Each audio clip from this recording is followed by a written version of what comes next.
আসসালামু আলাইকুম। ধৈর্য এমন একটি ফল যার সারা গায়ে কাটা এবং ফলটির ভিতরে সুমিষ্ট।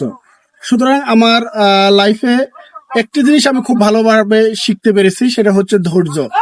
আর এই ধৈর্যের মাধ্যমে আমি যেটা পেয়েছি সেটা হচ্ছে, যখনই ধৈর্য ধৈর্য ধরেছি তখনই সেখানে আমার সাকসেস ধরা দিয়েছে। আপনি যখন আপনাকে কেউ রাগান্বিত করে কথা বলবে, ধৈর্য ধরুন। আপনাকে যখন কেউ মন খারাপের দিকে নিয়ে যাবে, ধৈর্য ধরুন। আপনাকে যখন খারাপ কথা বলবে, ধৈর্য ধরুন। আপনি যখন কোনো জায়গায় অসফল হলেন, সে জায়গায় ধৈর্য ধরুন। আপনি যখন কোনো জায়গায় অকৃতকার্য হয়ে ভেঙে পড়বেন, সে জায়গায় ধৈর্য ধরুন। শুধু ধৈর্য ধরলে হবে না, ধৈর্যের পাশাপাশি আপনি দ্বিগুণ স্পৃহা, দ্বিগুণ অধ্যবসায় এবং দ্বিগুণ আশা এবং স্বপ্ন নিয়ে কাজটি শুরু করুন।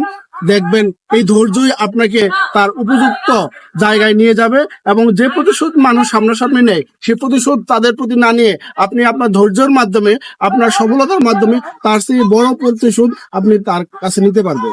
সুতরাং আপনি, আশা করি আমার কথাটি বুঝতে পেরেছেন, এবং ধৈর্যের সাথে থাকুন, সফলতার সাথে থাকুন। ধন্যবাদ সবাইকে। আল্লাহ হাফেজ।